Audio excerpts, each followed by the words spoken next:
사실 오늘 본문 말씀은 참 여러분하고 별로 관계가 없는, 또 나하고도 별로 관계가 없는 말씀인데 왜 목사님은 이런 설교를 하셔야 되나?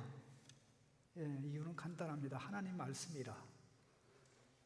하나님 말씀 앞에서는 나의 선택권은 없고 오직 이것을 받아들이고 이 말씀을 통해서 하나님이 하시는 것을 깨닫고 실천하는 것밖에 없습니다.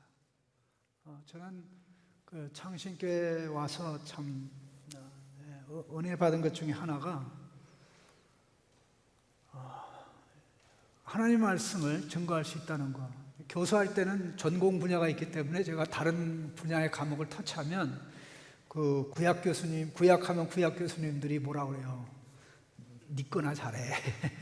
니 거나 잘해. 신약 교수라도 내 분야가 아닌 내가 복음서 쪽인데 내가 바울 서신 쪽으로 이렇게 가르친다고 그러면 그거 건드리지 마세요. 그렇게 얘기하는데 목회하면서는 뭐 어디든지 다 할 수 있잖아요. 그런데 쭉 와서 보니까 신약을 말씀한 것보다도 구약을 더 많이 가르친 것 같은 그런 생각이 드는데 제가 깜짝 놀라는 게 하나님의 말씀은 장난이 아니다. 하나님의 말씀은 장난이 아니고 하나님의 말씀은 정말 솔직하다. 속이지 않는다. 우리는 다윗을 하면 참 우리 성인군자로 알고 있잖아요. 성인군자로 이렇게 알고 나는 다윗 근처도 못 가. 그렇게 생각을 하는데 다윗에 관한 것도 성경은 단 하나도 숨기지 않고 다 기록한다. 우리는 어떻게 하든지 숨겨야 되잖아요. 숨겨야 돼요. 숨겨야 사람들이 좋게 보거든요. 근데 성경은 숨기지 않고 이런 내용을 다 이해하면 로마서 4장에 바울이 구약의 위대한 두 인물을 얘기할 때 아브라함과 다윗을 얘기했는데요. 그 아브라함과 다윗을 유대인들이 생각하기를 유대인들은 조상 아브라함과 조상 다윗 때문에 복을 받는다. 그렇게 다들 생각하고 있을 때에 사도 바울은 로마에 있는 유대인들에게 미안하지만 아브라함도 죄인이었습니다. 미안하지만 다윗도 죄인이었습니다. 그렇게 설명을 하면서 그들의 죄를 해결할 수 없기 때문에 구원자 예수 그리스도를 그들이 믿었습니다. 그 내용을 설명하고 있습니다. 역시 성경을 정확하게 깊이 아는 사람은 말 하나를 해도 다르고 설명을 해도 다를 수밖에 없는 것입니다. 우리 25장의 결론이 사실 42절이 돼야 됩니다. 42절이 돼야 됩니다. 아비가일이 급히 일어나서 나귀를 타고 그 뒤를 따르는 처녀 5과 함께 다윗의 전령들을 따라가서 다윗의 아내가 되니라. 끝. 이렇게 돼야 되는데 43절이 나와요. 43절이 뭡니까? 다윗이 또 이스라엘 아히노암을 아내로 맞았더니 이게 무슨 얘기야? 이게 정상적입니까? 그 이야기의 자연스러운 흐름에 맞습니까? 안 맞습니까? 안 맞죠. 여러분 25장을 보면서 참 아비가일은 참 대단한 여인이다. 남편을 잘못 낳아서 참 지금까지 고생 많이 했지만 그래도 그 위기에서 가문이 살아날 수 있었던 것은 그 여인의 지혜와 또 신속한 처신이었다. 그리고 남자들도 인식하지 못하는 먼 미래까지 내다보면서 다윗으로 하여금 바른 판단을 하고 바른 결정을 내리도록 지금 그가 하고자 하는 것이 다윗의 영광스러운 미래, 왕으로 서서 이스라엘 백성을 통치할 미래에 비추어서 볼 때 이거는 후회할 일이다라는 것을 설득시킨 거 아닙니까? 그런 의미에서 보면 이런 여인이 다윗의 아내가 됐으면 다윗은 이제 그 아내의 도움을 받고 인도를 받아서 정말 나발의 어리석음이 다윗에게 나타나지 않도록 해야 되지 않습니까? 그런데 아비가일과 결혼하고 아비가일이 그 이후에 어떤 역할을 했는지, 다윗에게 어떤 도움이 됐는지에 대한 기록이 전무합니다. 이거는 마치 나발에게, 어리석은 나발에게 아비가일이 아무 소용이 없었던 것하고 똑같습니다. 그러니까 나발 속에 있는 어리석음이 다윗에게도 어느 정도 있었다. 어느 정도 있었다. 우리가 누구를 비난하지만 결국 막상 그 비난하던 내용이 자기 속에 있는 그런 경우가 굉장히 많거든요. 그런데도 개의치 않기 때문에 지난 몇 년간 대한민국에는 뭐 내로남불, 조로남불, 무슨 남불이 전성시대가 돼버리지 않았습니까? 그렇게 훌륭한 아내가 생겼는데 하나님께서 주신 그 아내의 내조를 받으면서 이제 나가야 되잖아요. 근데 그렇지 않았다라고 선언하는 게 43절이에요. 다윗이 또 이스라엘 아히노암을 아내로 맞았다 이렇게 나오는 겁니다. 그러면 이때 다윗이 이 아히노암을 아내로 맞았을 때 왕이 됐습니까? 왕이 되기 이전입니까? 아직도 다윗은 사울에게 피해 다니는 상황입니까? 사울이 더 이상 그를 추격하지 않습니까? 사울에게 계속 도피당하는 상황이지요. 그 26장의 내용이 그런 내용입니다. 그럼 아직도 왕도 안 된 것이 왕의 행세를 하고 있다. 이거를 결정적으로 보여주는 게 아내를 하나 더 얻은 것입니다. 왕이 아니면 그렇게 할 수가 없거든요. 하나님이 세운 결혼제도는 일남일처다. 남자 하나 여자 하나. 적어도 다윗은 왕이 되기 전에는 이 규정을 따라야 됐어요. 근데 따르지 않은 이유가 뭐냐? 막상 아비가일을 아내로 삼고 보니까 가까이 살다 보니까 이 여자가 문제가 많다 이거 그렇게 느낀 겁니다. 여러분 결혼하는 분들, 결혼하신 분들도 있고 결혼할 자매들도 있는데 이 배우자에 대해서 현실적인 이해를 해야지 이상적인 이해를 하면 큰일 납니다. 에? 꿈의 사람으로 생각했는데 현실을 보니까 꿈하고 너무 거리가 먼 거죠. 그럼 어쩔 거예요? 물를 거예요? 못 물르잖아요. 그렇다고 뭐 하나 더 구할 거예요? 그건 더더욱 못하잖아요. 왜? 대한민국 법이 일부 일처 제도예요. 우리 기독교 사상의 영향을 받았기 때문에 적어도 지금 현재까지는 결혼하면 남자와 여자의 결합을 결혼이라고 그래요. 그런데 여러분 지금 이 대한민국에 오르나 미국에도 일어나는 운동이 아주 괴상한 단어가 하나 있습니다. 그 괴상한 단어가 뭐냐면 동성결혼이라는 단어가 있어요. 동성결혼이라는 단어가 있어요. 결혼이라는 단어 속에 데피니션 안에 뭐가 들어있어요? 동성 간의 결합은 결혼이 안 된다는 정의가 들어가 있죠. 여러분 똑똑해야 됩니다. 이론적으로 정말 똑똑해야 돼요. 우리가 결혼이라는 데피니션 안에 동성은 결혼이 안 된다는 의미가 이미 합법적으로 확립되어 있는 거예요.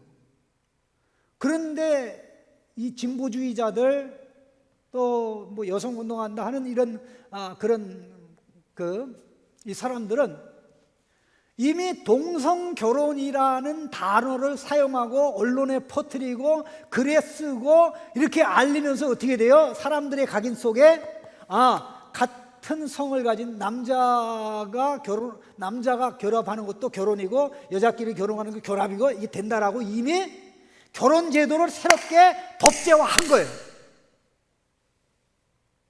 이게 무섭습니다. 진리를 만드는 거예요. 여기에 우리 기독교인들이 속아 넘어가면 안 돼요. 또 예를 들어서 하나 보십시다. 소셜 저스티스. 소셜 저스티스가 뭐 사회정의라고 얘기하죠. 사회정의. 사회정의라니까 다들 들을 때 기분이 좋아, 안 좋아? 기분이 좋아요, 안 좋아요? 좋죠. 기분 되게 좋아요. 그런데 정의라는 단어 안에는 이미 그것이 무엇을 의미하는지 뜻이 다 들어있어요. 기본적으로 정의가 뭐예요?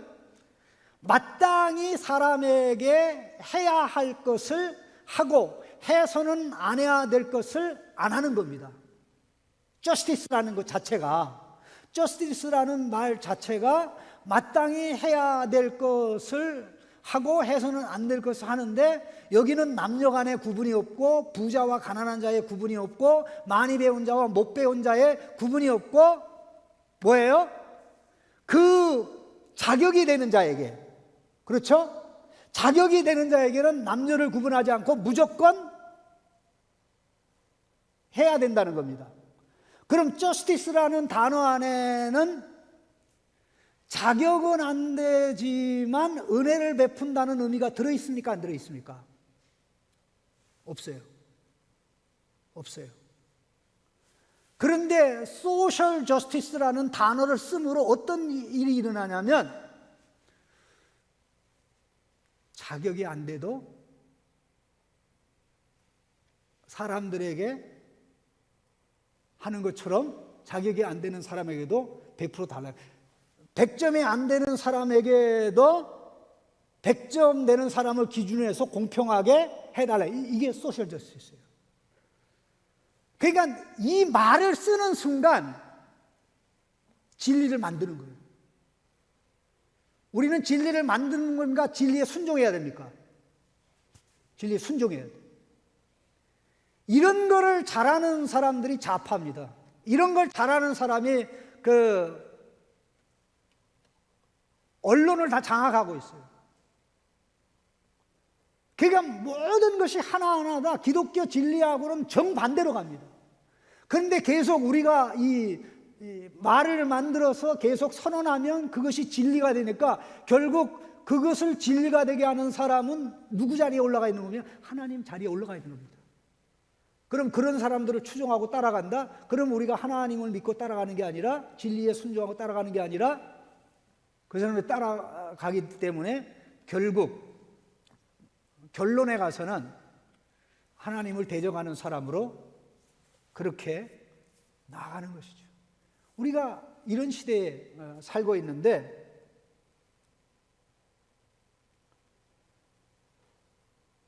자, 왜 이런 문제가 일어나냐? 만족이 안 된다는 것입니다. 다윗이 보니까 그때 나한테 감동 줘서 이 여인이 나의 아내가 되면 좋겠다고 해서 했는데, 또 때마침 하나님께서 나발을 걷어가셨잖아요. 그래서 또 이 여인에게 그의 사신들을 보냈더니 또 아비가일이 흔쾌히 나는 뭐 왕비가 되는 것보다 그냥 종이 되어서 섬기겠습니다 하는 그런 아주 순수한 마음으로 왔잖아요. 그런데 이제 같이 살아보니까 뭐예요? 문제가 보이는 거예요. 정확하게 어떤 문제가 보였는지 모르지만 제가 지적할 수 있는 두 가지 문제는 있어요. 이거는 윤리 도덕적인 문제는 아니고요. 이게 다윗의 감정을 불편하게 하고 힘들게 하고 어려워하게 하는 부분이죠. 그 중에 하나가 뭐냐면 나이가 자기보다 많다는 겁니다. 연상이라는 거예요. 목사님은 성경을 어떻게 보길래 그것까지 아세요? 왜냐하면 나발의 나이가 적은 나이가 아니었거든요. 나발에게 다윗이 그의 사람들을 보낼 때 그 도움을 요청하면서 했던 말 중에 하나가 이 자기를 아들로 대해달라고 그랬거든요. 다윗이 나발에게 자기를 사실 아들로 대해달라고 그랬거든요. 그 말씀이 무슨 말이에요? 그 말이 어디 있냐면요, 25장 앞부분에 가서 보세요. 그 8절 말씀 보세요. 25장 8절. 8절. 우리가 좋은 날에 왔은즉 내 손에 있는 대로 내 종들과 내 아들 다윗에게 주기를 원하노라. 내 아들 다윗에게. 이게 나발과 다윗의 나이 차잖아요. 그렇죠? 아무한테 뭐 아들이라고 나 아들로 받아라. 근데 그 아들로 받은 사람이 자기보다 나이가 적어. 이 말이 됩니까? 안 되잖아요. 그렇다면 나발의 나이하고 아비가일의 나이하고 똑같다고 볼 수는 없겠죠. 그럴지라도 다윗보다는 나이가 많은 거예요. 이때 다윗은 30세가 아직 안 됐어요. 30세가 아직 안 됐습니다. 그런데 또 하나가 문제가 있어요. 또 하나 문제가 뭐냐면, 뭐 다윗이 그렇게 느꼈을지 모르죠. 아내가 돼가지고 엄마 같은 행세하는 거 있죠.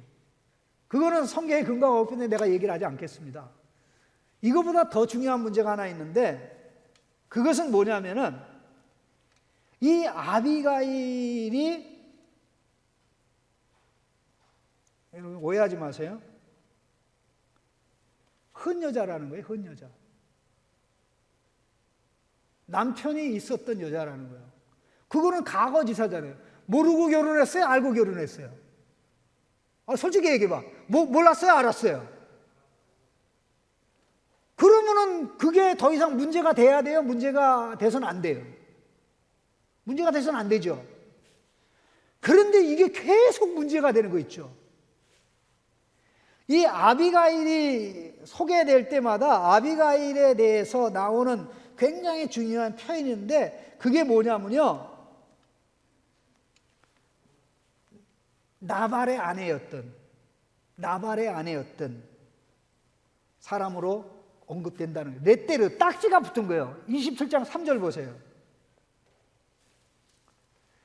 우리 같이 읽어보겠습니다. 다윗과 그의 사람들이 저마다 가족을 거느리고 가드에서 아기스와 동거하였는데, 다윗이 그의 두 아내 이스라엘 여자 아히노암과 나발의 아내였던 갈멜 여자 아비가일과 함께하였더니, 뭐라고요? 누구의 아내였던?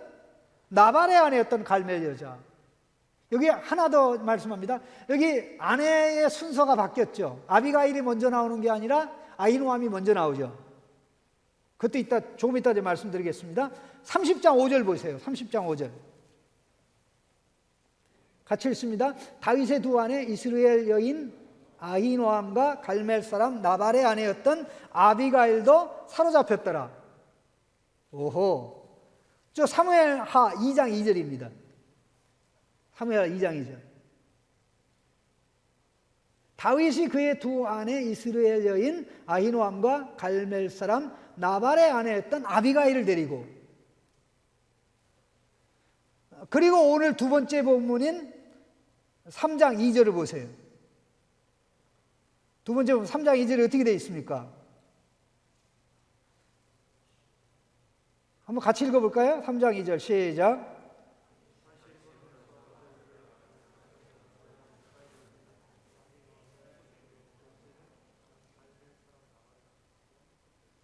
여기도 뭐라고 나와요? 갈멜 사람 나발의 아내였던.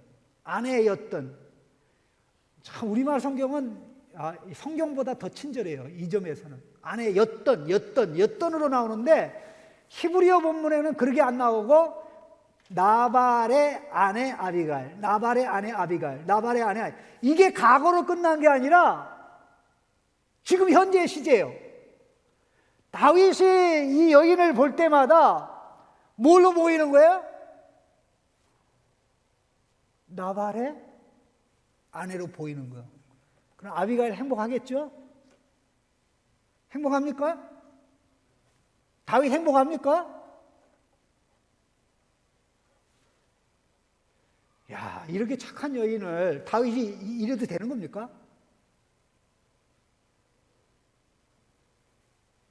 그런데 이 여인이 가진 두 가지 약점을 단번에 극복해주고 해결해주는 여인이 누구냐면 바로 아히노암입니다. 아히노암은 처녀거든요. 다윗을 만나기 전에 결혼한 적이 없어. 그런데다가 자기 나이 또래거든.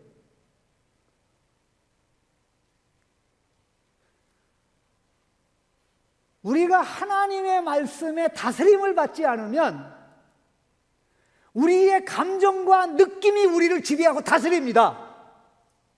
하나님의 말씀이 우리를 지배하고 다스리지 않으면 감정과 느낌을 가지고 사람들을 대해요. 아내를 대해요. 남편을 대해요. 자꾸만 과거를 끌어다가 사람을 괴롭히고 힘들게 해요. 사랑하는 사람일수록 그게 더 심합니다. 제가 최근에 어떤 글을 보다가 목회자 세미나 준비를 좀 하고 있는데 무릎을 딱 치는 글귀를 하나 발견했는데 그게 그런 글귀입니다. 사람이 왜 이렇게 건강하고 기쁘게 살지 못하나? 그 이유는 들어서는 안 되는 마음의 소리를 듣기 때문이라는 거예요. 들어서는 안 되는 마음의 소리를 들으니까 그 마음의 소리를 들으니까 귀를 기울이니까 계속 다운되고 다운되는 거예요. 나는 왜 이래? 나는 왜 하는 일마다 이래? 왜 나 괜찮은 남자인데 자매들은 관심이 없어? 예? 계속 그게 지금 무슨 소리를 듣는 거야? 마음의 소리를 듣는 거예요. 마음의 소리를 들으니까 어떻게 되는 거예요? 내가 거기에 움직이니까 다운되는 거예요. 우리가 크리스찬으로 하나님의 아들, 딸로 건강하게 살려면 마음의 소리를 들으면 안 되고 마음에게 말해야 돼요. 마음에게 하나님 말씀을 말해야 돼요. 너 왜 두려워해? 너 하나님 딸이잖아. 하나님이 너를 인도해. 잠잠할지어다. 그런데 바보같이 계속 이 마음이 짓거리는 하나님 말씀과 반대되고 우리의 신분과 반대되고 하나님 사랑과 반대되는 말을 듣고 스스로 다운 넉다운. 감정이 우리를 지배하고 다스리는 것은 이런 과정을 통해서 일어나는 겁니다. 자, 그럼 다윗의 입장에서 볼 때 아비가일은 나이도 많고 이미 흔 여자고, 그러나 아히노암은 이제 처녀고 이제 나이도 비슷하니까 마음도 통하고 좋았겠죠. 그러면 거기서 멈춰야 되잖아요. 그렇죠? 거기서 멈춰야 되잖아요. 아직 왕도 안 됐는데 둘을 얻었는데 그게 말이 돼? 그런데 처음에 하나님의 말씀에 이끌리지 않고 감정과 의식에 이끌리니까 하나님의 말씀에 통제받지 않고 감정에 이끌려서 왔는데 그게 거기서 멈춥니까? 계속 갑니까? 계속 가죠.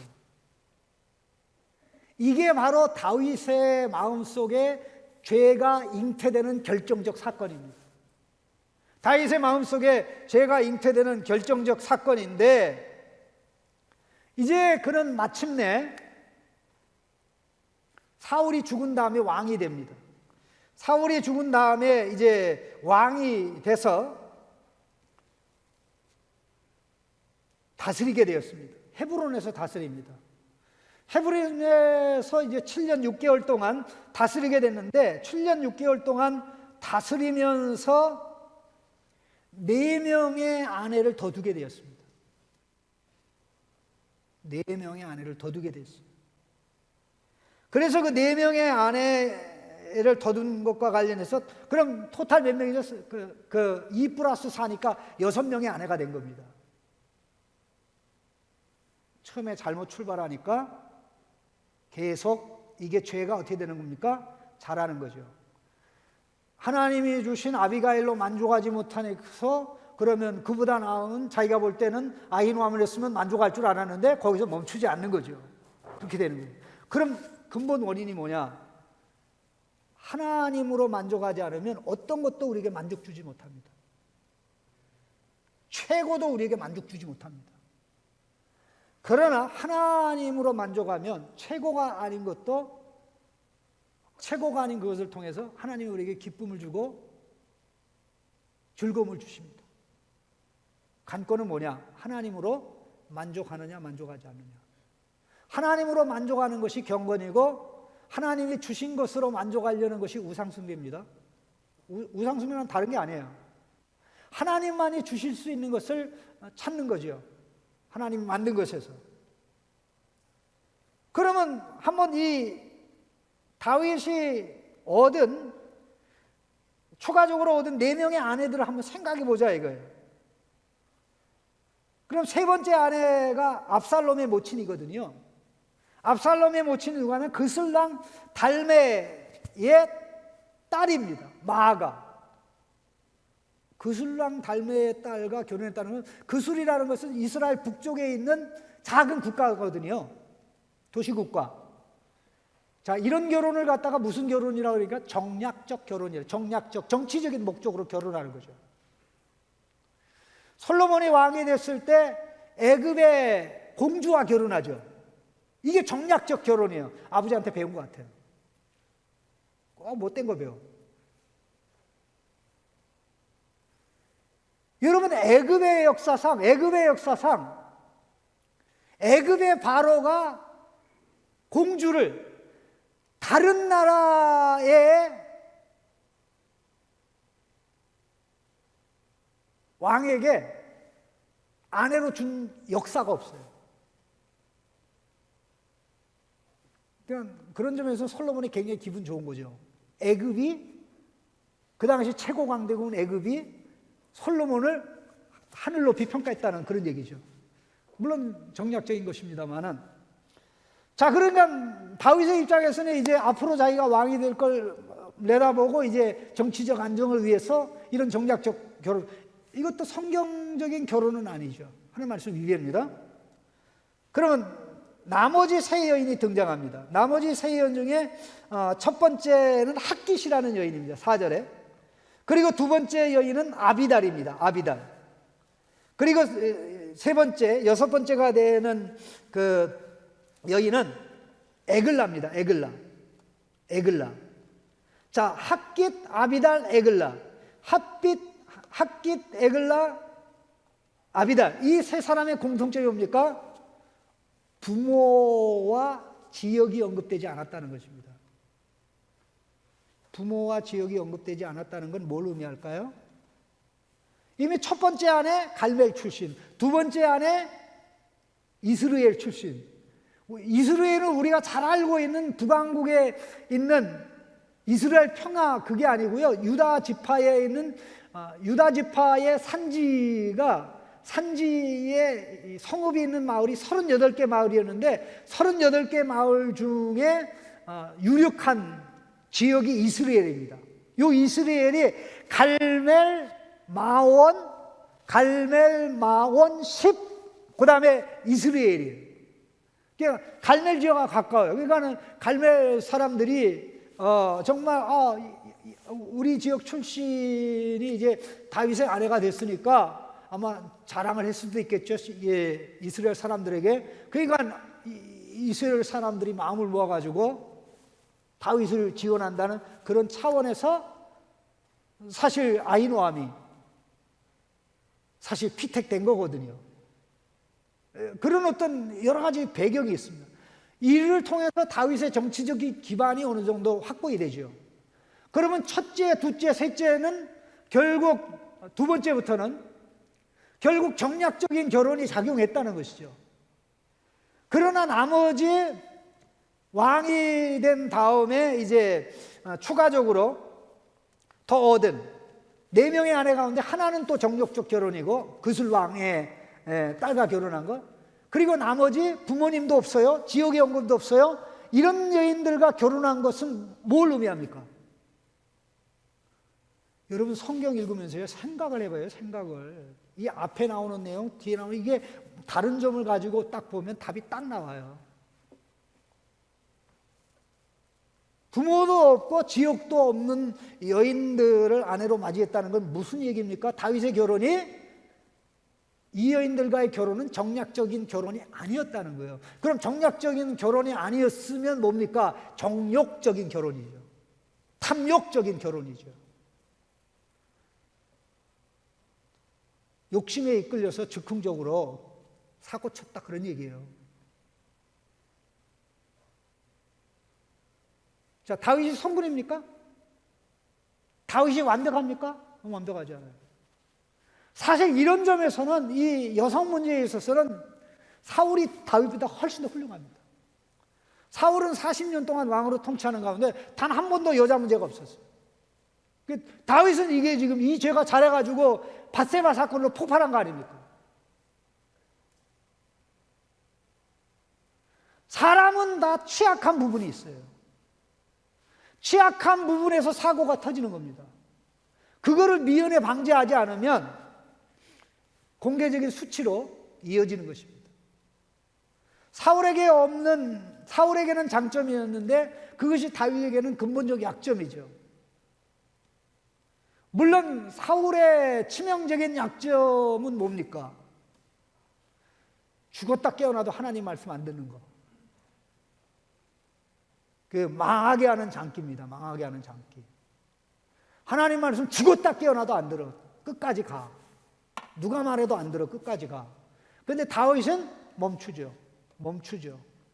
하나님이 천사를 통해 말합니까? 사람을 통해 말합니까? 선지자를 통해서, 사람을 통해서 말해요. 그때 심지어 아내를 통해서 말해요. 그때 멈춰요. 다윗이 그 여인들의 말을 듣고, 뭐 여자 문제도 있지만 또 여인들의 말을 듣고 죄를 멈추는 경우도 많이 있어요. 제가 이 말씀을 왜 드리냐면, 다윗이 하나님으로 만족했으면 이런 상황까지 가지 않는데, 하나님으로 만족하지 못하니까 하나님 말씀을 어기고 이렇게 첫 단추를 깨니까 계속해서 잘못된 방향으로 가다가 맨 마지막에 이게 폭발된 것이 뭐다? 밧세바 사건입니다. 밧세바 알죠?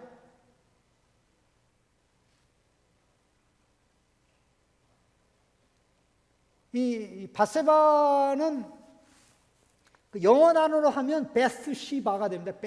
베스시바. 그래서 이게 베스가 목욕이잖아요. BATH 목욕. 목욕할 때 시바 본 사람. 기억하기죠, 그럼. 두 여인의 공통점이 뭐냐? 아비가일과 베스시바의 공통점은 남편이 있었다는 것이죠. 둘 다 예뻤다는 거예요. 물론 아비가일이 훨씬 더 예쁘죠. 왜냐하면 밧세바는 목욕할 때 예뻤으니까. 목욕할 때 안 예쁜 사람이 있어요? 훔쳐보는데. 그 다음에는 예쁘다는 언급이 하나도 안 나오거든요. 다윗이요, 이렇게 7년 6개월 동안 헤브론에서 통치하면서 하고, 또 예루살렘 왕위는 33년을 더 통치했는데, 그때 또 많은 여인들을, 밧세바를 비롯해서 많은 여인들을 취했는데, 그때 추가적으로 난 자식들이 15명의 아들들이, 그리고 이제 첩의 아들도 낳았습니다. 그런 과정 가운데 밧세바 사건이 터진 겁니다. 아까 그랬죠? 둘 다 남편이 있다고 그랬죠? 그 아비가일의 아내 남편은 하나님이 데려가셨고, 밧세바의 남편은 다윗이 죽였잖아요. 첫 부분은 문제가 없어요. 그런데 나중에 부분은 문제가 심각하죠. 죄인은 작게 출발해서 나중에 폭발하는 겁니다. 여러분, 이 산의 골짜기에서 물이 내려오는데 그 산 정상에 가까운 골짜기에서 흘러내려오는 물의 양은 많습니까? 적습니까? 물의 양이 적어요. 그런데 조금 더 밑으로 내려오면 여러 골짜기가 합쳐져서 물의 양이 더 많죠. 물론 계절에 따라 다릅니다만은. 그러나 맨 밑에 내려오면은 계곡이 많은 많은 골짜기를 가진 산은 맨 하류에 내려가면 물의 양이 상상을 초월합니다. 대한민국에 그런 산들이 몇 군데 있습니다. 제가 가보니까.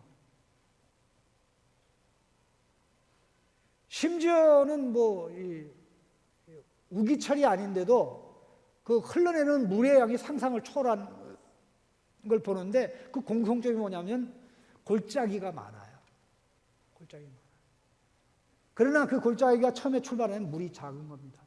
죄도 마찬가지입니다. 죄도 마찬가지. 그거 틀어막아야지. 하나님이 스탑시키려 스탑하시고 계속 가요. 계속 가요.